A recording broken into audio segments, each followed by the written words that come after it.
Амансызбы СуперТВ каналын көрүүчүсү, эфирде кайрадан саясий коктейль берүүсү. Биз бүгүн маектешүүгө Мурдагы Маданият, маалымат жана туризм министрин чакырдык. Ошондой эле ал Ыйман Нуру партиясынын лидери Нуржигит Кадырбеков болмокчу. Нуржигит мырза, студиябызга кош келдиңиз.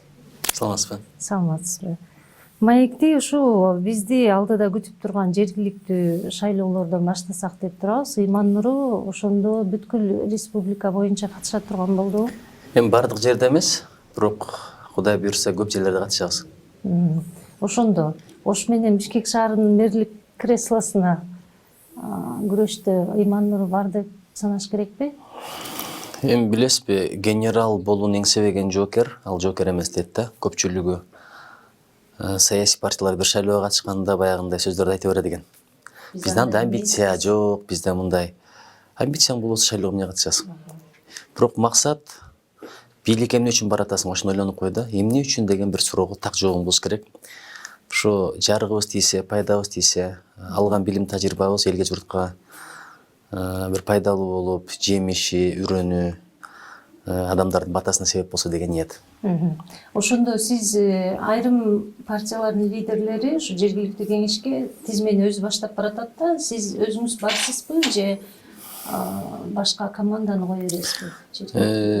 Өзүм тизмеде жокмун, бирок буюрса шайлоолордогу кампанияларда катышабыз. Анткени бул партия. Бирок билесизби, жергиликтүү деңгээлде менимче жаштарга көбүрөөк. Эми биз деле жашпыз, ошондой болсо деле жаңы бир адамдар, жаңы кадамдар болсо деген ниетте.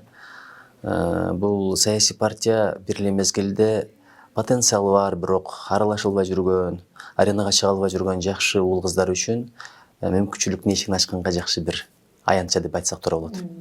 Өткөн парламенттик шайлоолордо Ыйман Нуру кандай десем, каражат дээрлик чачпаган, бирок бир жарышка жарамдуу экенин көрсөткөн партия болду окшойт. Сиздерди таң калтырдыбы жыйынтыгы? Эми билесизби, элибизге чоң рахмат. Биз баягы айтып берет экенбиз да, эл андай болуп калды, эл мындай болуп калды. Кеп элде эмес, кеп өзүбүздө. Ошон үчүн мына көрдүңүздөр, каражат деле таркатпадык, кээ бир жерлерге барганга убактыбыз да болбоду, мүмкүнчүлүгүбүз да болбоду, эми 1 ай деген. Бирок ошол жерлерде деле эли журтубуздун колдогонун көрүп, ак батасын бергенин көрүп абдан ыраазы болдук. Кудай кааласа ушундай жүрөгү таза, ыкыласы бекем инсандарыбыз көп. Кыргызстандын келечеги жакшы көрөсүз.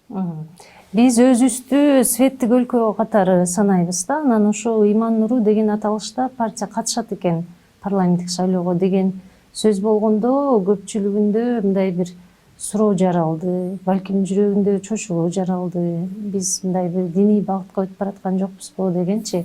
Бул аталышка кандай токтолдуңар эле партиянын? Эми билесизби, бул атайын эле ошондой багыт койгуңар келдиби ушунда? Бул партия түзүлүп, тизмелер дээрлик такталгандан кийин мен партияга кошулдум. Кийин келип кошулдуңуз. Анан чындыгында адегенде бийликтин партиясы чакырды. Эми азыр ага макул болбой койдум, чыгып кеттим деп айтыш азыр оңой эле, бирок ошол мезгилде бул өтө кыйын иш болчу. Өзүм да министрдин орун басары болчумун. Мен тамашалап айтып калам, жанагы жаш балдаргачы.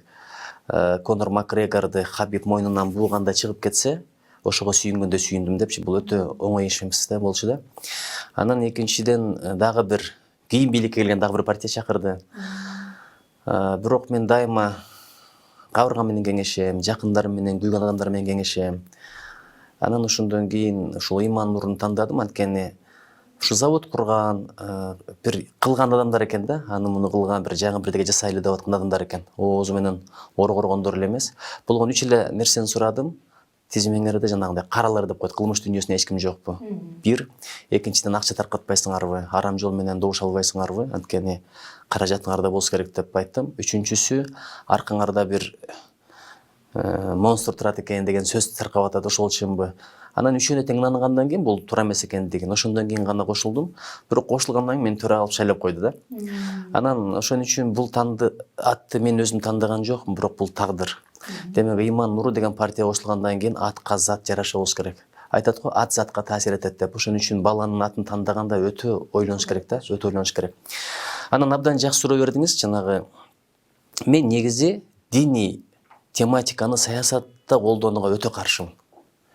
Эми жүргөндөрүн көрүп атабыз, кылгандарын көрүп атабыз көрө адамдар. Анан динге барганда эле ошо ыйман, адеп, анан Кудай деп сүйлөп калат. Эми ошого да Кудайга шүгүр, бирок дин деген бул жүрөктөгү нерсе, бул руханий нерсе. Бул өзүңдүн бир аброюңду көтөрүш үчүн колдоно турган нерсе эмес да, бирөө. Чогултуунун да ыкмасы. Бал чогултуунун ыкмасы эмес. Эгерде ким ошондой ниет менен динди айтса, айтпай эле койсунчу, ушуну суранат элем да. Анан эми бирок экинчи дагы аталышын толук айтайын, Ыйман Нуру өнүгүү жана адилеттүүлүк партиясы. Өнүгүү жана адилеттүүлүк партиясы. Жолсу адилеттүүлүк жана өнүгүү партиясы. Өткөндө мен ошо жыйында сүйлөп атып, Бишкек шаарынын конференциясында айттым да, адилеттүүлүк деген эмне? Бирөөнүн ордуна өзүңдү коюп көр. Соттордон зулумдук көрүп аткандар бар, ошолордун ордуна өзүңөрдү коюп көргүлө. Ачка калгандар канча, кеч калгандар канча, кыйналып аткандар канча. Ошол эле мезгилде мигрант болуп бала бакырасынан алыс жүргөндөр канча, ордуна коюп көргүлө, адилеттүүлүк ошондо келет. Анан өнүгүүнүн деген бар, мен Японияда окуганда эки түшүнүктү бизге түшүндүргөн рост и развитие да. Мен өсүү жана өнүгүү деп котордум. Эгерде өткөн жылга караганда быйыл акчаңыз көбүрөөк болсо, анда сиз өстүңүз, экономикалык жактан өстүңүз. Бирок акылыңыз өспөсө, руханий жактан өспөсөңүз, денеңиз чың болбосо, интеллектуалдык потенциалыңыз кеңейбесе, анда сиз жөн эле өстүңүз, өнүккөн жоксуз да. Ошон үчүн бул өнүгүү деген абдан бардыгын камтыган түшүнүк да. Ошон үчүн биз прогресс үчүн, жаңы технология үчүн, мыкты билим үчүн, жаштардын жолун ачыш үчүн, анан модерн деп коет, заманбап Кыргызстан үчүн. Ошон үчүн жана Ыйман Нуру деп эле бизди баягы молдокелдер деп айткандар жаңылышат. Бирок ошол эле мезгилде дин эркиндигин сыйлаш керек, адам руханий жактан да өнүгүш керек. Билесиз, өнүгүүнүн 3 жолу бар. Интеллектуалдык жак, физикалык жак, анан руханий жак. Бул үчөө бирин-бири таяп, адам өнүкпөсө, бирди болсо бирди урап түшөт деген түшүнүк бар да. Сиз азыр айтып атасыз, ошол 3 нерсени тактадым, анан жоопторду алгандан кийин анан кошулдум деп атасыз да. Бирок көп өтпөй эле сиздердин партия жарыя жасады, парламенттик шайлоо алдында атаандаш партиялардан кысым жасалып атат депчи. Ошондо ал кайсы атаандаш партия болду? Адатта бийликтен кысым делинет да, силер атаандаш партиядан деп айттыңар. Эми кысым ошол менин барышыма ушул билдирүүдө абдан таасир этти да. Анткени мен ал мезгилде партияга кошуло элек болчумун, абдан ойлонуп аткам. Анан атаандаш партия дегенде ошол жанагы атага чыгып аткан, азыр бир коррупцияда айыпталып аткан инсандардын партиясы. Мекеним Кыргызстан. Анан ошолордон кысым болду деген сөз мага майдай жакты да, демек. Демек ошолор менен тирешип атса, демек жакшы жолдо, туура жолдо деген ой. Бул дагы бир чоң таасир этти мага. Бийликте иштеп аткан адамга, мисалы сиз ошол учурда Маданият министрлигинде министрдин орун басары болчусуз да. Анан ошол бийликтин партиясы эгер өткөн жыл менен алып карасак, ал биримдик болчу. Биримдиктен сунуш түшкөндө министрдин орун басарынын барбай коюшу бир мындай немеби? Опурталдуу ишпи? Эми албетте. Карьера үчүн. Карьера үчүн деле деги эле опурталдуу деп айтпайт элем, бирок бул мындай принципти сынай турган иш да, ар намысыңды сынай турган иш. Адамдын бекемдигин. Бекемдигин эми ошондой эле нерсе болду, анткени биринчиден жөнөкөй тил менен айтканда адамдын жүзү ысык. Эми чоң адамдар өздөрү улук башын кичик кылып деп айталычы, чакырып атса, анан кийин жок деп айтыш бул кыйын нерсе да, бирок жок деп айтканда да билиш керек. Антпесе адам адашып кетет. Бул өмүр ушундай кыска өмүр, бирөөнүн көңүлү деп жүрүп, аңга жарга булап кетпе деген бир маселе. Анан экинчиден, бул чоң тобокелчилик. Албетте, жок дегенден кийин ошого жараша жообу болот. Адебиз, будебиз бийликтин сыноосу чоң сыноо. Эми сиз өзүңүз деле балким бийликте болгондурсуз, болбогондурсуз. Ал жакта чоң оюндар бар, интригалар бар. Орду оюну деп бекер айтылбайт. Бул азыр мен Брежнев жөнүндө китеп окуп атам. Бул Евгений Чазов деген ошол генералдык катчылардын, Андроповдун, Черненконун башкы врачы болгон. Ошо мезгилдеги биз баягы өтө эле бийик туткан, идеал туткан коммунисттик партиянын лидерлеринин ортосундагы интригаларды абдан сонун жазган да. Ошол эле көчмөндөр кагылыштын окуңуз, ошол эле Келкелди, ошол эле Сынган кылычты окуңуз, же болбосо Исай Калашниковдун Кар заманын окуңуз. Кайсыл жерде ордо бийлик болсо, чоң оюндар болот, чоң интригалар болот. Ошол интригалардын бир курмандыгы болуп калыш оңойду, ушундай жооптордон кийин, ушундай позициядан кийин. Албетте, жакындар айтмак демек, эми душман асырба, ошон үчүн бара бербейсиңби, чакыргандан кийин жок деп эле койбойсуңбу, канча адамдар акчаларын мындай тутамдап алып, кире албай жүргөн партия экен, тиги бу дегендер да болду, бирок Кудайга шүгүр, жүрөгүм менен кеңештим, истихара деп коет, ошондой дуа кылдым, айтор акыры чечимге келдим дагы, жок деп кесе айттым. Сизде ошондо бияктан эмне кармады ошол мындай жеңил жолго барбоого? Эми билесизби, истихара деген бул дуба деп коет, намаз деп коет. Бир үйлөнөрдө, жумушка чакырылсаң, бирөөлөр менен бизнес баштайын десең, же болбосо ушундай шайлоого баратканда ал абдан керек экен да. Ошондо албетте жүрөк сезет, адамды жүрөк алдабайт. Ошон үчүн жүрөгүңдү айтат го, напси алдап коет дейт. Напсиге бир көзөрмөн баш ийсең өмүр бою адашып калышы мүмкүн дейт да. 1 секунд деген убагында бери жазганмын. 1 секунд бул самолеттон кечигүү, 1 секунд бул жанган отту өчүрүү, 1 секунд бул бир кылымда жуулгус, бир чоң айып, бир чоң ката кетирүү. Ошон үчүн дайыма тилек кылам, жараткан шерменде кылба, шерменде кылба, шерменде кылба, адаштырба деп. Анткени бул өмүр ушундай өмүр, өзгөчө мына бийликте ар бир кадамың тузак, ар бир кадамың аң дөң сыяктуу нерсе да. Ошон үчүн жүрөк менен кеңештим. Жакындарым албетте арасында бар деген болду, өзүң бил дегендер болду. Бирок көбүрөөк бар дегендер болду. Эми мүмкүнчүлүк болуп атат, эшигин ачып атат. Рахмат дагы барып пайдаланып, анан сен да элдин катарына кошул. Балким жакшы депутат болосуң. Кандай адамдар экени маанилүү эмес, арасында барып жакшы депутат болсоң, жакшы кызмат кылсаң, бул деле маанилүү дегендер деле болду. Аларга деле рахмат, бирок жүрөгүмдү уктум. Сиз азыр айтып өттүңүз, бийлик ордо оюндары депчи. Анан бул сөздү сурабай кетип калсам, көпчүлүгү таң калат болуш керек. Сиз жөнүндө сыртыңыздан өзгөчө Сооронбай Жээнбеков бийликте турган маалда бул ошол кишинин жакын тууганы деген сөз жүрчү. Туугансыңарбы чын эле? Эч кандай тууганчылыгыбыз жок. Жердешчилигиңер бар. Жердеш бир райондонбуз, анан аял биздин айылыбыздан болот. Анан аялынын двоюродной браты деген сөздү аябай таркатышты. Кайниси дечи эле, Кайниси двоюродной браты. Эми кыргызчасы жок экен да анын. Кандай болот двоюродной браты деген? Эми аталары бир тууган деген эле сөз да. Анан аябай мен ошо первая лединин ошо мезгилдеги азыр айтам, Айгүл эженин атасын өмүрүмдө көрбөптүрмүн, ачыгын айтайын. Ал ошо кызмат иштеген, балким сый урматтуу эле кишилерден болгон, бирок эсимде жок да. Кийин эле бир өтүп кеткен деген сөздү уктум. Бала бакырасын жакшы билем. Бир кызы менен алгачкы класстарда классташ болгонмун. Анан эл оозунда элек жок деп коет, бирок ушул арасынан андай эмес деп чыккандар деле болгон жок да. Айтса эл ишенип кете берет экен. Шайлоодо ушул кел эле бели кетепти. Анан эми мындайда эми унчукпай эле коеюн десең, ошону пайдалангандар болот экен. Ошон үчүн мен айтпадым, 9 атамды санап бердим. Эми первая леди дагы 9 атасын санап берсин, бир жерде кокус биригип калса мен кетип эле калайын деп айттым. Жакшы. Анан эми кайра эле ошол бир учурду тактап өтсөк да, тиги 5 октябрда, 4 октябрда өткөн жылы парламенттик шайлоо өттү. Анан биз бул шайлоону тааныбайбыз деп бир нече партия чыкты. Анан 5 октябрдагы элдик толкундоолордо Ыйман Нуру кандай чечимдерге барды? Сиздер эмне кадамдарды көрдүңүздөр ошол күндө? Эми кеп чынынан бузулбайт деген сөз бар да. Биз дагы шайлоону тааныган жокпуз. Эми ойлогонбуз албетте, баягы бөркал десең башылгандар элибизде көп. Эми Кудай ошондон сактасын. Грузия эмне өнүктү? 2 нерсени тыйды. Биринчи интриганы, экинчи кошоматчылыкты. Эми кошоматчылык деген бир ушундай чоң кесип экен. Баягы сууга салсаң, чөкпөгөн, отко салсаң күйбөгөн. Кайсыл бийлик келсе, жолун таап, ыгын таап кирип кетет экен да. Эми азыр деле байкап атабыз эми. Эми Кудай сактасын, Ыйман Нурунун балдары балким эртедир кечтир бийликке келип калса, ошондой тузакка түшпөсө экен деген тилегим бар да. Сиз өзүңүз түшпөдүңүзбү андай тузакка? Министр болуп иштедиңиз. Кудай жараткан сактасын. Ошон үчүн баягы бирөөнү сындагандан алысмын. Бирөөнү сындасаң дейт, башыңа келмей сен өлбөйсүң деген сөз бар да. Анан биз болсо чындыкты айтып чыктык. Чындыкты айтып чыркырап чыктык. Бирок мындай окуя болуп кетерин ойлогон эмесмин, ачыгын айтайын. Бир бийлик өзгөрүп кетерин. Бирок чындыкты айтып чыктык, митингге чыктык, абдан наразы болдук. Кошоматчылар эмнеге айтып атам? Балким мынчалык жагалданып, биримдик партиясына кызмат кыларын мен күткөн эмесмин да. Эми албетте админ ресурс болот. Кой десең болбой жаганайын дегендер болот, бирок мынчалыкты күткөн эмес эле. Анан кояй деген киши болбоду. Ошон үчүн болгон чындыкты айтып чыктык. Мындайды айтпасак да болбойт болчу. Анан көрдүңүз, боло турган окуялар болду.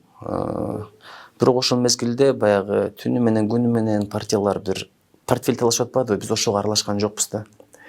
Тазалыкты сакташ кыйын нерсе, бирок тазалыктын өмүрү узун болот. Ошон үчүн өзү негизи бийликке суранып баргандын өзү жакшы эмес.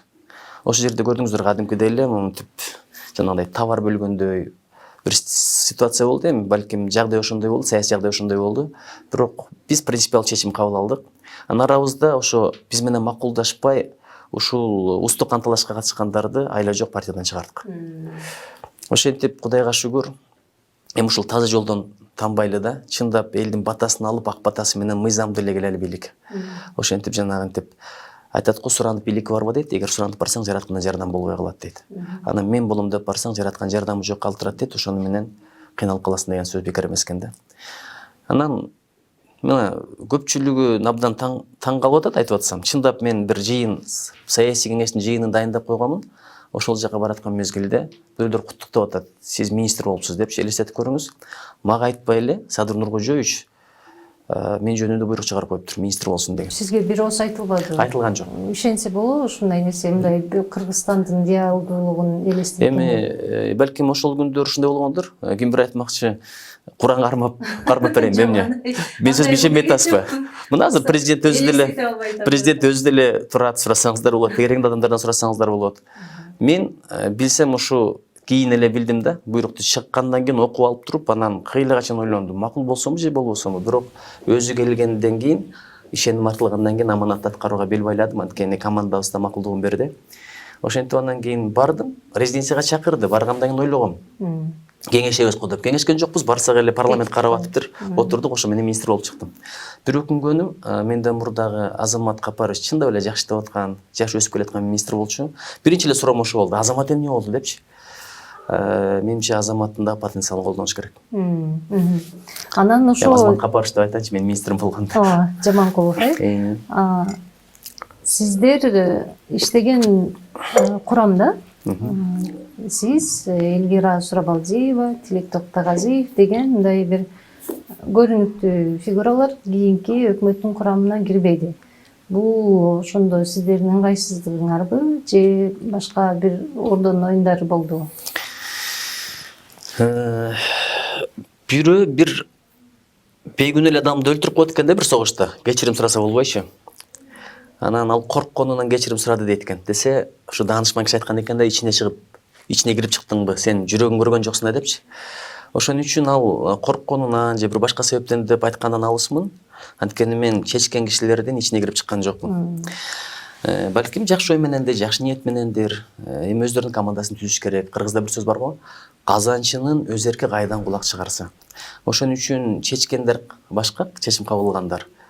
Алардан сураш керек го. Ыйман Нуру ушундай партия болуп, анан бизди каттабай жатат деп бир маселе болуп, сиз ал кезде жок окшойсуз, ошондо партиянын катарына кошула элексиз го.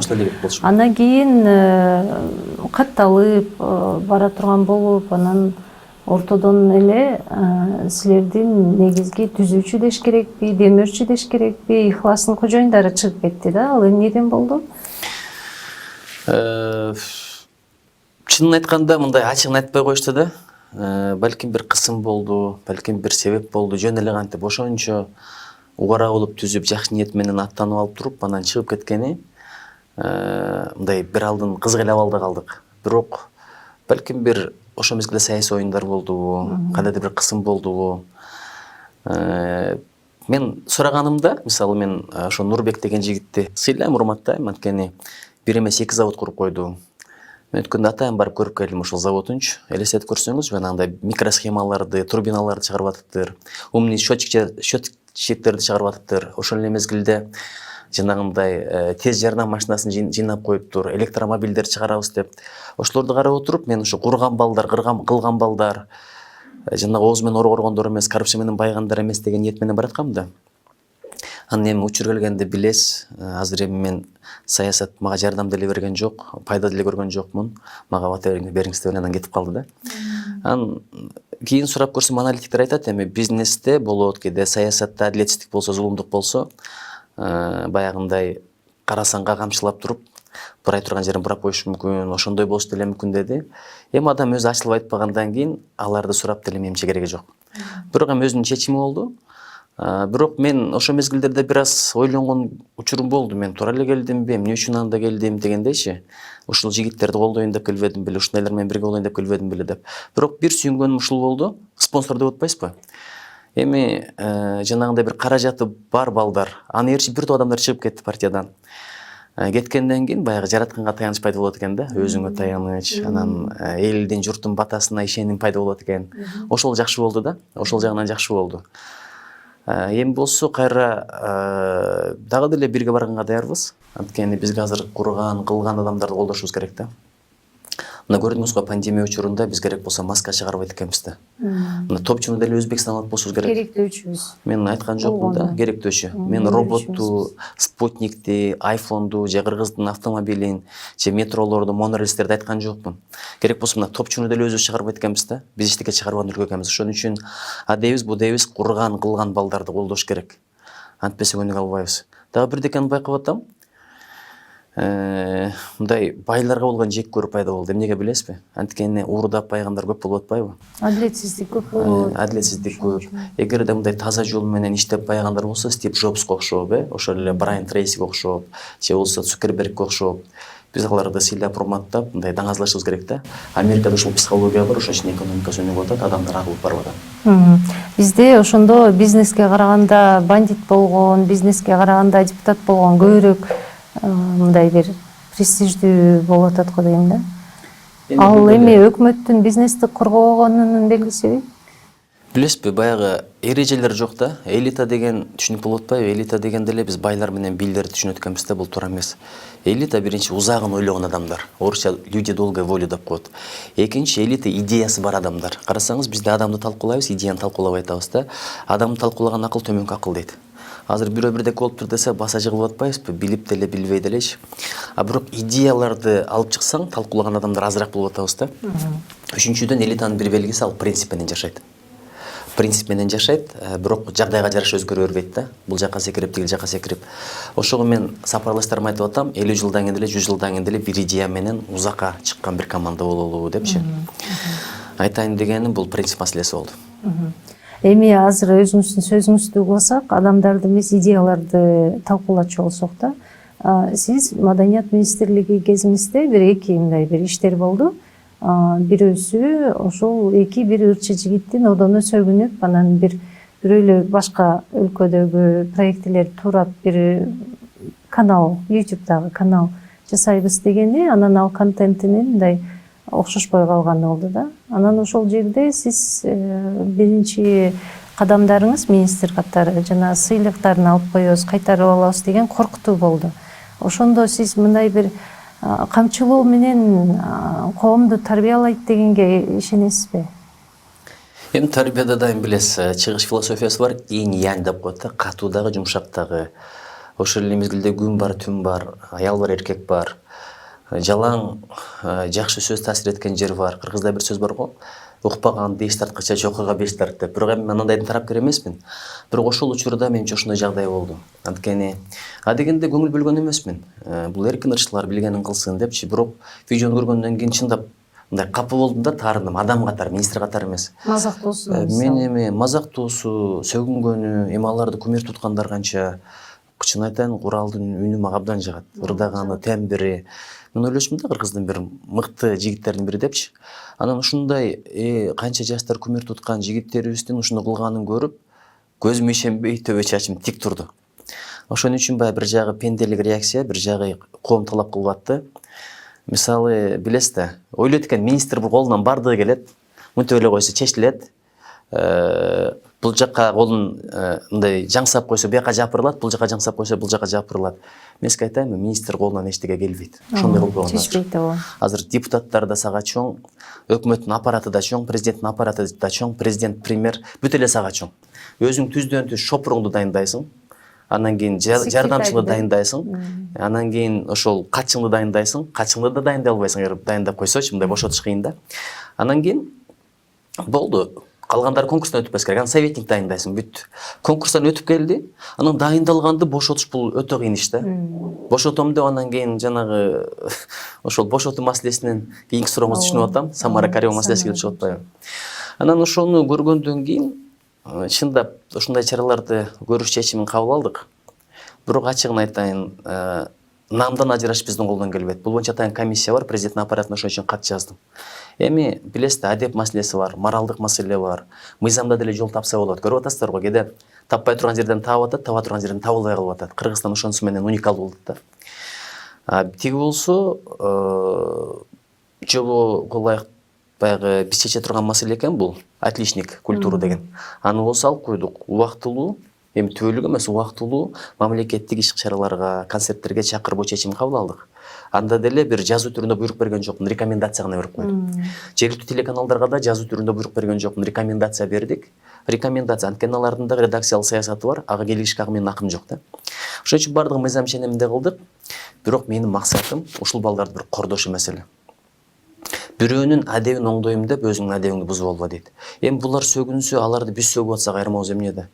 Ошол аябай көп сөгүп эле баягы тепкилеп жатып калдык. Ошон үчүн бир жумадан кийин өзүм деле чыдай албай калдым.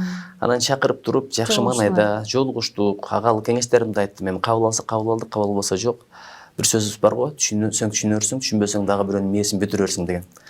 Анан жакшы сүйлөштүк, ошону менен маселе чечилгендей болду. Анан кийин ошондон кийин эле баягы сыноонун аркасынан сыноо келип, экинчи серия башталды. Аны өзүңүз билесиз. Ал серияга өткөнгө чейин дагы бир сиздин мындай бир тереңирээк талкууңузду уккум келип атат да. Биздин коомду алчу болсок да, анан ошол эки баланын дагы бир өзүнүн кесиптешин мындай бир мазактап атканы мага жаккан жок. Негизи тамашалоо менен мазактоонун экөөнүн айырмасы аябай эле чоң да.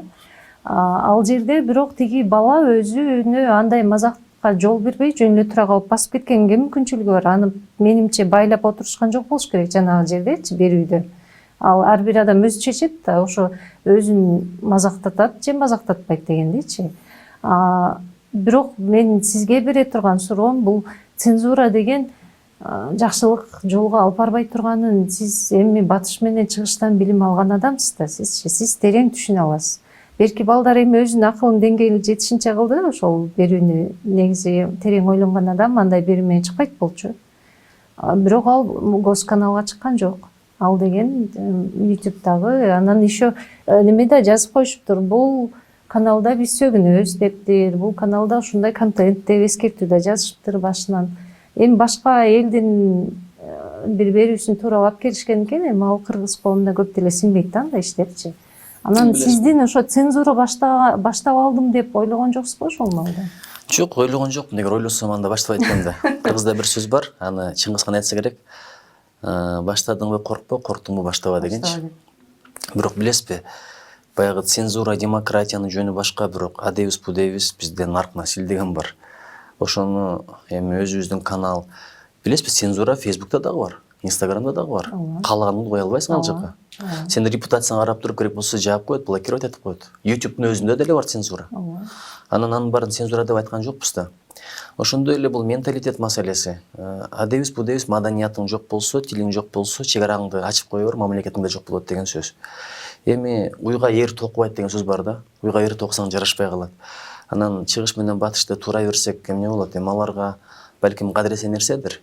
Өөн эмес, бирок биз ошолор тура отуруп анан кийин ар жака бир кулап кетпейли да. Кулап кетпейли. Ансыз эле кичинекей элбиз, кичинекей мамлекетпиз. Бир тышка чыгып сурап көрбөйсүзбү? Америкага барып, же Европага барып, Кыргызстан деген мамлекет. Билбегендер деле толтура да. Анан айтып берсең дагы Стан, Японияда стантачи деп, стантачи деген стандар деген сөз да. Билем, Пакистанды билем, Афганистанды билем, Өзбекстанды билет, Казакстанды билет.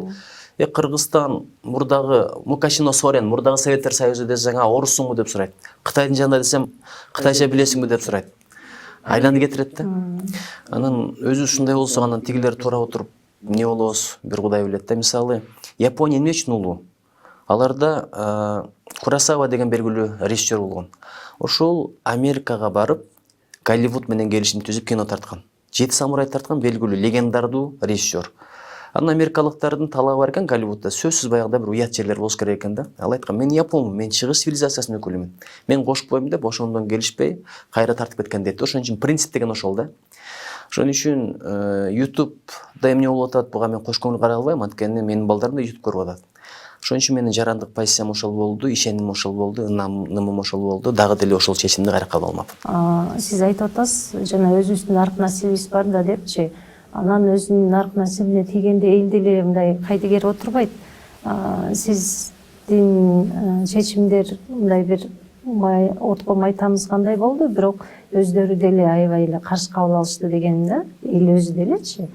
Анан экинчи тарап, эл ушул сөгүнгөн балдарды аябай катуу сөгүп тарбиялай алат экен, мындай агрессивно тарбиялады, бирок тарбиялады. Себеби тиги эки балага жакшы эле таасир этти деп ойлойм да. Канчалык ар жагын аш болот, эми ал өздөрүнүн иши. Ушундай элдин ырыскысын миллиондоп, миллиарддап жеп атканга эмнеге биздин калк андай реакция кылбайт дейм. Эми билесизби, бул тил менен каршылык көрсөткөн башка, кол менен каршылык көрсөткөн башка. Өзү туура эмес бир иш көрсөң дейт, эң даанышман адамдын айткан сөзү, колуң менен токтот дейт. Колуң менен болбосо дейт, тилиң менен токтот, болбосо жүрөгүң менен жаман көр дейт. Азыр мисалы көчөдө бир Арузат деген кыздын сүрөттөрү илинип турат, байкасаңыз. Кичинекей кыз экен, анын оорусу ушундай бир жаман оор экен, аябай кымбат акча керек экен да дарылаганга. Ошону көрүп өтүп атабыз, көпчүлүгүндөй кино көргөндөй эле да. Бирөөнү камап атат, кино көргөндөй эле. Бирөө айтат, мен абдан кыйналдым дейт.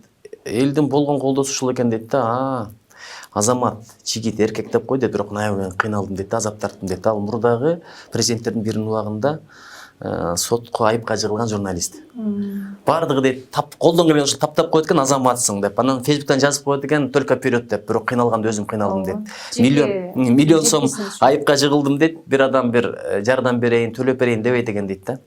Бизде эмне үчүн коомдук телеканал ачыш мүмкүн эмес, билесизби? Мен Американын коомдук радиосуна баргам. Айтат, жыл сайын биз дейт, өкмөт жылда акча беребиз деп айтат дейт. Эми Американын өкмөтү байда. Биз принципиалдуу түрдө баш тартабыз дейт. Эгерде биз өкмөттөн акча алсак эл бизге ишенбей калат деп. Кантип акча табасыңар десем дейт. Деп сурап атпаймынбы? Алардын берген жообун караңыз. Программаны берип атып, токтотуп туруп, жылына бир 2 жолу айтабыз дейт. Урматтуу радио окуучулар, биздин радионун токтоп калышын каалабасаңыздар, дагы да иштешибизге жардам берем десеңиздер, эсебибиз бул, жардам бериңиздер. Ошондо дейт, бат эле 60 миллион доллар топтолгон дейт да. Көрдүңүзбү, ошон үчүн деп койгон башка. Чөгүп бараткан адамга бооруң урса болот, чөгүп баратат деп, бирок сотка менен тартып турсаң, сенин пайда канча. Ошон үчүн бул маселеде эми Фейсбуктан сөккөн башка, бирок ошол күндөрү бир чакырып, насаат айтып койгон бирөө болсо, жакшыраак болот эле дагы. Анан меске дагы бир сырды айтайын. Эгерде мен чара көрбөсөм, мага да жазгандар болду. Сен чара көр, болбосо биз чара көрөбүз. Эми биз чара көрөбүз деген тентек балдар бар. Барып муш менен зыян тийип калбасын деген жагдайлар болду. Мунун жакшы жагы деле болду бир жак. Ал эми Самара Каримовага байланыштуу окуя эми бир аз башкачараак, ал ошо кагаз иштеринен улам болду нерсе. Эми кагаз иштеринен болду. Бирок дароо айтайын, аны муну күнөөлөгөн туура эмес да. Дайым адам жоопкерчиликти өзүнө алыш керек. Туура эми ишенген юристим, ишенген статскатчым, ушуга ынандырып, кайра кирип, акыры мен буйрукка кол койдум.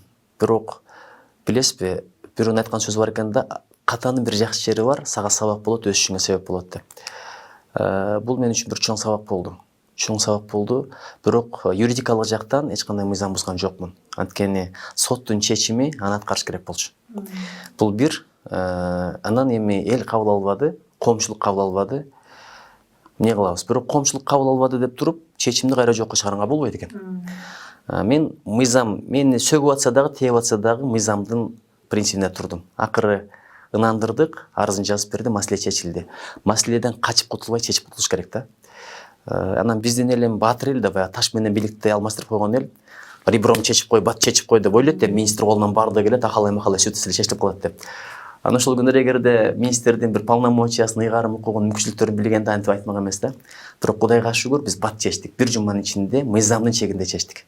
Эми ошондой кадамдар менен ушу бир таланттуу эле ырчы кызыбыздын да шагын сындырып алдык деген сизде мындай кыжаат болдубу? Билесизби, мен бул жагын дайым ойлойм да, баягы дароо бир сабак чыгардым. Мисалы, албетте, баягы эки ырчыга аябай катуу сөздөр айтылып калбадыбы? Мен ошону каалаган жок элем. Балким ошол жигиттер кийин олия болоттур, алым болоттур, өтө такыба инсандар болоттур. Айтат го, кичинекейди өзүңдөн артык көр, анын келечеги бар деп. Карынын өзүңдөн артык көр дейт, анын жакшы амалдары, тажрыйба сенден көп дейт. Балким бир ыйманы жок адам ыйманга кирсе дейт, күнөөлөрү кечирилет дейт да, сенден анын жогору дейт. Алымдын илими жогору, баарынан өзүңө жогору кой дейт да. Ошондо мына эки жигитти аябай баягы талкалап, ызат аброй бир топ төбөлөнүп калганда, мен ошону каалаган жок элем да. Жөн гана талим тарбия бериш ниетинде биз чара көрдүк эле. Ошондон жыйынтык чыгардык. Эмне үчүн мен чындыгында билген эмесмин. Эмне үчүн бул кызды Анан бул кыздын жубай жөнүндө коомдо аябай пикирлер, терс пикирлер айтылып кетти. Эми аларды кайра кайталап отурбайын. Мен ошолорду окуп алып өзүм шок болдум. Же мен бул ырчынын бир ырында эле көп окуга бербейм, өзүн деле мындай тааныбайм. Бирок туура айтып атасыз, экинчи жагы бар, ар бир адам. Анын да ата-энеси бар, анда бир тууганы бар, шагын сындырбаш керек. Мен ошон үчүн өзүнүн арызын жазышын каалап, күтүп, ынандырып арызын жаздырдык да. Анан ушу азыркы коомубузда бир болуп аткан илдет эркиндиктин бир экинчи тарабы болуп атат да, жанагы жазага тартылбай тургандай, мисалы ошол интернеттеги социалдык тармактарда кайсы адам болбосун, ал президент болобу, ал катардагы жаран болобу, ал Самара Каримова болобу, Нуржигит Кадырбеков болобу, ушунчалык бир мындай катуу сөөгүнө, чучугуна жете тургандай сөздөр, сөз эле болсо жакшы, мындай бир космостон алынган эле каралоолор, ушундай нерсеге аябай кандайдыр жооп кетти да. Кыргыз коомчулугу ушул илдеттен айыгат деп ойлойсузбу? Кудай буйрса айыгат, бирок мээнет кылыш керек да. Мисалы кечээ мен эми эл кыдырып атабыз, Баткенге барып келдим, анан көлгө, анан мына Кочкорго барып келдик, Ат башыга баратабыз кудай буйрса. Жалал Абадта бир чоң китепке байланыштуу китепти уюштуруп атабыз. Билесизби? Мисалы топуракты жөн эле койсоң, же тикен чыгат, же чалкан чыгат, же алабата чыгат, же партаң чыгат да, пайдасы жок. Же жылан чыгат, же сөөлжан чыгат, же чаян чыгат деген сөз. Бирок ошол жерге мээнет кылсаң, гүлзар чыгат. Мээнет кылсаң бак өстүрөсүң, мөмө бере турганчы. Ошол сыяктуу биз өзүбүзгө мээнет кылыш керек. Биринчи жүрөгүңө мээнет кыл, өзүңө мээнет кыл да. Тарбия деген бул күн сайын боло турган нерсе. Айтматовдун сөзү бар го. Адам үчүн эң кыйыны күн сайын адам болду. Кечээ бир жерде сурап атам, кайсыл чыгармасында десем, мындай жооп таба албай калса да, бул Кыямат чыгармасында баягы Понтий Пилат менен Иисус Христостун маектешкен жеринде айтылган сөз да. Адам үчүн эң кыйыны күн сайын адам болуу. Ошон үчүн аракет кылыш керек. Мына мисалы Адип Державасы деген долбоорубуз ошого багытталган. КОКТЕЙЛЬ Кыргызстан, бир адамдан бир китеп, Китеп Таймс, же болбосо Регион Квиз. Ушулардын бардыгы, китептой долбоорлордун бардыгы адамды өстүрсөк деген нерсе да. Анан эми бир учур болду, көрдүңүздөр, эстер урады, урханий баалуулуктар, бир топ арканкы планга өтүп адамдар рынок өткөндө трансформация тууру, жалаң экономика деп кара жанын камын уруп калды. Эми ошол мезгилдерде бир топ эле мындай жоготуп алдык да. Көп нерсени руханий баалуулуктарды көргөн жоготуп алдык. Анан жаңы технология келди.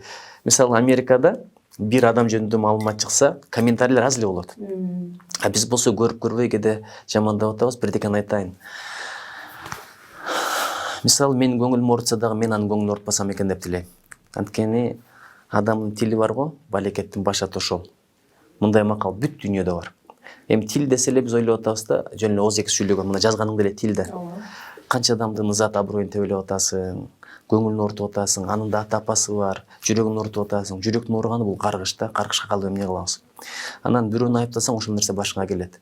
Кыргызда бир сөз бар го, сынчынын сыңар өтүгү майрык деп. Жыл айлангыча дейт эле, азыр айтат, калпак тегеренгече, такыя тегеренгече келет депчи. Ошон үчүн айтат элем, ойлонолу жазардан мурдачы, бул жакшы кылсаң өзүңө дейт, жаман кылсаң өзүңө, өйдө карап түкүрсөң кайра чөт көзүңө деп коет. Бирөөгө кылган зулумдуң узап кетпейт да, кайра сөз башыңа келет. Муну жашоодо далай көрдүк. Ошон үчүн мен айтат элем, ушул абайлайлы. Билип айткан башка, билбей айткан башка. Эми ушак бар, жала бар, билесизби? Ушак чындыкты айтсаң деле ушак. Бетиңе айткан сөз жакпай турган болсо, бирок чындык болсо, ошонун аркадан айтсаң бул ушак. Бирок жала жок нерсени деле жаап коюп атпайбызбы? Мага деле канча жалалар жабылып атат. Эми Кыргызстанда кээ бир кесиптер бар, ай сайын бир маал тиешип турат да. Теңелбейсиң, жаш балага теңелбейсиң, анан андай бир деңгээлге түшпөй эле коюш керек да. Ошон үчүн теңелбей эле коелучу, көрмөксөң, билмексең, укмаксан болуп алдыга кете берели. Анткени үргөн иттин бардыгына ташыргыта берсең, максатыңа жетпей каласың деген бир сөз бар. Ошондо Нуржигит Кадырбековдун максаты эмнеде? Эми адам болуп жашап өтөлүчү. Мисалы адам десе ойлойбуз да, башы кара бут айры депчи. Сырты кабык адам, эми жан дүйнөсү шайтан болгондор канча, жырткыч болгондор канча, чаян болгондор канча. Жырткыч менен чаяндын айырмасы эмне билесизби? Жырткыч менен чаяндын айырмасы. Эми чаян деле жырткыч менен жылан, жылан менен арстандын айырмасы мисалы. Арстанда кичине неме барбы дейм? Арстанбы, карышкырбы? Алар жок дегенде бир жаныбарды өлтүрөт, бейгүнөө эле жаныбарды. Бирок өздөрүнө пайда да, өздөрү жейт. Бала бакарасына жанагы алып барып берет деген сөз. Чаян менен жылан жөн эле чагып кетип калат, өзүнө да пайдасы жок. канынын да кереги жок, жанынын да кереги жок. Көрдүңүзбү, ушул чаян менен жылан деңгээлине чыгып кетип атабыз дегенде. Уй менен кой бирөөгө зыяны жок, бирок алар ичкенди жегенди билет. Адам деген ошон үчүн адам, акылы бар үчүн, руху бар үчүн. Ошон үчүн адам эле болуп жашасам экен, адам болуп өтсөм экен. Мына мисалы, кече бир сапты Эрлан Исмайлов деген жаш бала айтып берди. Бул Сооронбай Жусуевдун айткан сөзү экен. Абдан оюнда турган сөздү. Ушул эле сөздү жүрөккө сиңирип алсак, карасаңыз, бешик ырын угасыңда уктайсың дейт. Кошок ырын уктайсың да укпайсың дейт. Бир күнү дүйнөдөн көзүбүз өтөт, анан ар бир сөз, ар бир кадам, ар бир амал үчүн кантип сурак беребиз. Мисалы, каяка барасың деген бир суроо бар да, мен окууга өттүм. Анан эмне кыласың? Бүтөм. Анан эмне кыласың? Иштейм. Анан эмне кыласың? Үйлөнөм. Анан эмне кыласың? Бала бакыралуу болом. Анан эмне кыласың? Баламды окутам, үй жай салам. Анан эмне кыласың? Пенсияга чыгам. Анан эмне кыласың? Небере күтөм. Анан эмне кыласың дегенде бара турган жерибиз бар, бир эле жер да. Ошого даярданып жашасам экен, жүзүм жарык болуп жатса экен, сөз көз нурдуу болсо экен, Кудай такыбалык бер, ыйман адеп бер, тазалык бер деп тилегеним ошол. Сиздин тилегиңиз ооба такай айтып дагы жайылтып да келатасыз да, ушундай модельди дейли. Кыргыз саясатындагы личностьтарды, кыргыз өлкө башындагы адамдарды алып карасак, ал адамдар жанагы бир быйыл чак депутаттын бир жоругу көп талкууга түшүп калды го, ГАИ кызматындагы кызматкерлергечи. Ошондой жорук көбүрөөк мүнөздүү да биздин эл журт башындагыларгачы. Анан ошо сиздей адам ал чөйрөгө аралаша алат бекен, кандай экен, ал сиңет бекен?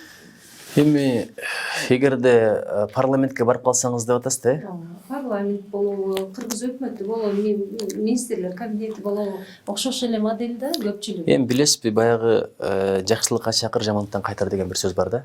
Жакшылыктан чакыр дейт, жамандыктан кайтар деп коет. Анан эч кимди жаман көрбө. Мисалы, адамдын сыпаты бар, адамдын өзү бар. Мисалы дейт да, ууру деле бир күнү туура болуп калышы мүмкүн. Муну ууру туура болуп калышы мүмкүн деген сөз бар да. Ошол үчүн ууруну жаман көрүштөн мурда уурлукту жаман көр дейт, анын уурлугун калтыр дейт да. Камап иштин максаты адамды жок кылуу иш эмес, ошол сыпатын калтырып тарбиялап чыгарыш да. Кепинде ушундай болуп атпайбы? Ошон үчүн ошо айыптап аткан, сөгүп аткан адамдардын өздөрү ошондойду кылды бекен, кылбады бекен, кептин бардыгы ошондо. Качан өзүң кылбаганда сөзүң өтүмдүү болот. Ошон үчүн күн сайын адам бол деген ошол да, күн сайын. Ошол. Ошон үчүн мен бирөөнү айыптагандан мурда өзүмдөн карайм да, менде деле пендем, менде деле кемчилик бар депчи. Анда мен министр болуп турганда бирдекени байкадым, баягы идеалды көрүп албаш керек да, кээ бирлер идеалды көрүп алып эле анчы керек, мынчы керек деп көп нерсе күтүп алат экен да. Бардыгыбыз пендебиз, бирок күн сайын умтулуш керек. Кечегиден бүгүн жакшыраак болсун, кечегиден бүгүн көбүрөөк бил, көбүрөөк оку, көбүрөөк жакшы ибадаттарды кыл, кайрымдуулугунда көбүрөөк болсун, адамдарга жарыгың көбүрөөк тийсин. Ошо мен адам экенсиң да, адам же алдыга кетет, же аркага кетет. Мен ошо алдыга кетип өсүп өнүп турсам, адамдык жактан деп тилейм, жараткан тилегимди кабыл кылсын. 2015-жылдан бир 4 жылдай болду окшойт, сиз Ыйман фондуна жетекчи болдуңуз, Ал фондко кандай барып калдыңыз? Ошо күтпөгөн жерде мен эч убакта бир суранып барган эмесмин да. Ага чейин Атамбаев менен таанышып элеңиз? Ага чейин Атамбаев менен жеке тааныш эмес элем. Бирок ошо Ыйман фондуна дайындап атканда бир кабыл алды. Анан Ыйман фондунда иштеп атканда 2 жолу кабыл алды.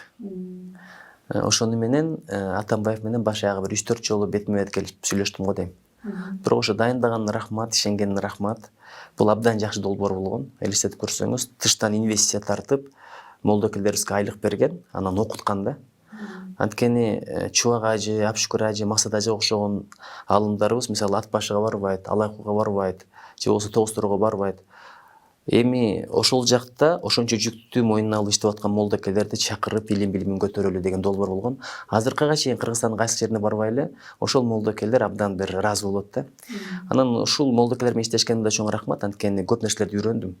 Бирок ошон үчүн баягы дааватчы, молдоке деген сөз ээрчип калды. Бирок бул абдан бир жагы ыраазымын ошол сөзгөчү, баягы ууру, анан башка деген паракыр деген сөздөрдөн Кудай сактасын. Анан дааватчы дегендин маанисин сурасам, бул жакшылыкка чакыруу, жамандыктан кайтаруу. Түрктөр айтат го, давет идёр деп. Чакыруу деген сөздөн экен. Ошон үчүн баягы Маданият министрлигине барганда деле аттуу баштуу кишилер айтып атты. Жооп бербейсизби? Мен аларга тескерисинче ыраазы болдум. Рахмат. Анан сизде ушул себап деп да айтып жүрүшөт. Ал жактарга тиешеңиз барбы жокпу? Биографияңыздан байкаган жокмун. Жок эми бул туура эмес, бул эмнеден чыккан сөз? Ошо ыйман Себатчы дагы эмес, хизметчи деп жүрүшөт. Эми айланайын, ошо мен деле жакшы түшүнө бербейм бул сөздү. Анан өздөрү айтып аткандар деле түшүнө бербесе керек. Бирок эми мунун себебин мен билип калдым. Ыйман фондунда чоң каражат бар эле. Анан мындай караганда бара-бара ызат аброю өсүп кетти да, баягы жакшы долбоорлордун аркасында. Анан ошол жерге барыш үчүн чындыгында каражат каяктан келет эле?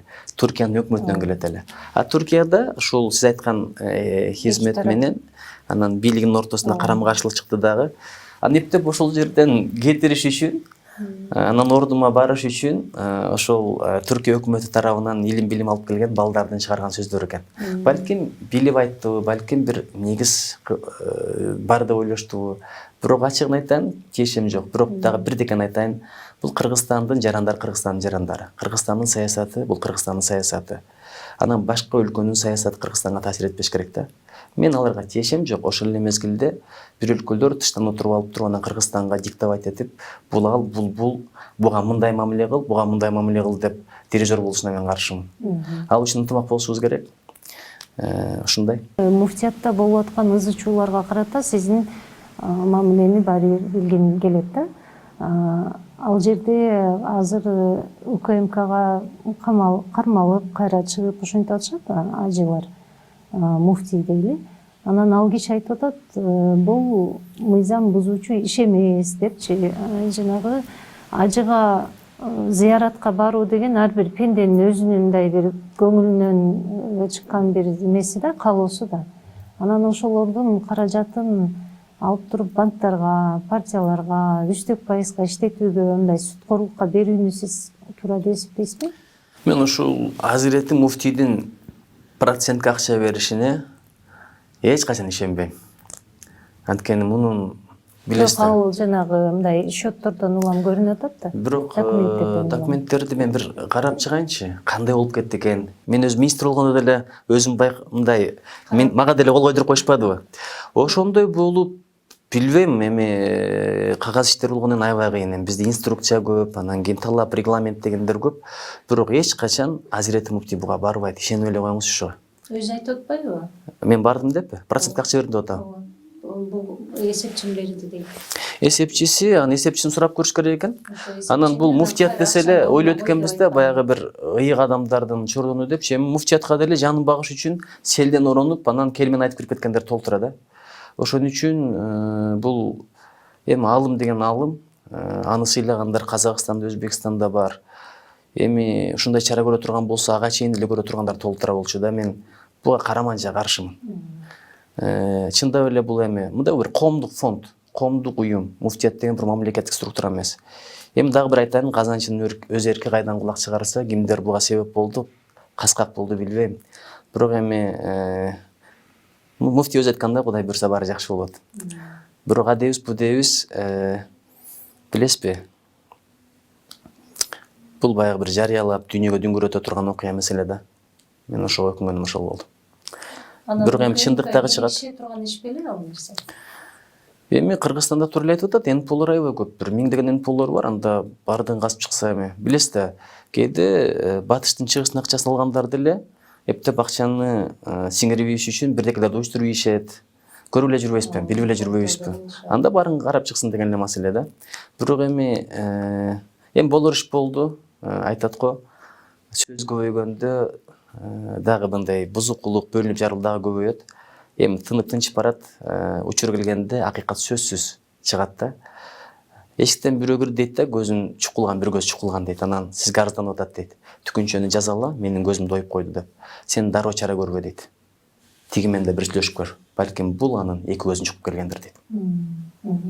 Ошон үчүн билбей туруп, көрбөй туруп, жана бир сөз бар го, бир ит көрүп үйрөт дейт, бир ит көрбөй үйрөт дейт. Миң ит көрбөй үйрөт дейт. Эми баягы биз адамбыз да. Ошол акылга алчасыз керек экен да мындай маселеде. Дагы бир учур боюнча сурай кетейин. Кечээ күнү эле өкмөттүн жарлыгы чыкты. 30 жыл илгери берилген Ленин ордени деген сөздү, наамды опера балет театрына кошуп айтуу боюнча да, бул өкмөткө керекпи? Мисалы, Лениндин идеологиясына азыр кыргыз муктаж деле эмес болуш керек. Кандай ойлойсуз? Сиздин атыңыз толук кандай? Шаиста. Шаиста, мисалы эми балким Шаис же болбосо Ша деп койсо, бул эми жанагы расмий аталып келаткан нерсе экен. 30 жылдан кийин эмне муктаждык Анан дейм да. мен ошо зарылдыгын деле көргөн жокмун чын айтканда. Бирок Ленин жөнүндө тарыхый пикир ар башка. Эми аны диктатор дейт, кээ бирлери кан төккөн, кээ бирлери падышанын үй бүлөсүн өлтүргөн, агартуучу деп айтат. Бирок кыргыздар үчүн жакшы эле болгон. 16-жылкы окуяны билбейсизби? Падышалык Россиянын саясаты менен эмне болду эле? Эми көрбөгөнүбүз көрө эле болгон. Мисалы мага кечээ бирөө китеп берди 16 жыл боюнча үркүн деген, эми окугум деле келбей атат да, жүрөгүм ооруп ыйлайм деп.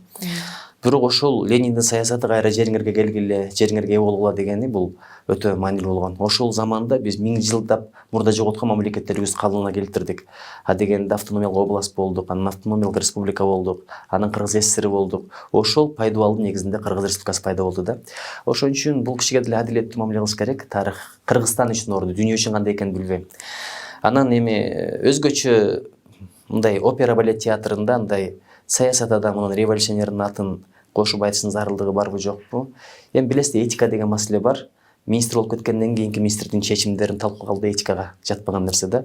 Балким биз билбеген бир туура жактары бар. Биз көрбөгөн бир коңулдары бар. Ошон үчүн жакшы ой, жакшы күмөн кылалы. Шайлоо алдында турабыз, партияңызга ийгилик каалайбыз. Деги эле жалпысынан ушу шайлоолор жылынан өлкө заманасына түшүнүп калабыз. Адилеттүү, арам эмес, сатылган шайлоо болсун. Ооба, маегиңизге чоң рахмат. Урматтуу көрүүчү, биз бүгүнкү маекти мына ушундай жылуу маанайда жыйынтыктайбыз. Сиздер Нуржигит мырза менен маекти биздин СуперТВ телеканалдан, srip.kg сайтынан жана биздин YouTube каналдардан көрө аласыздар. Кийинки көрүшкөнчө сак саламат болуңуздар.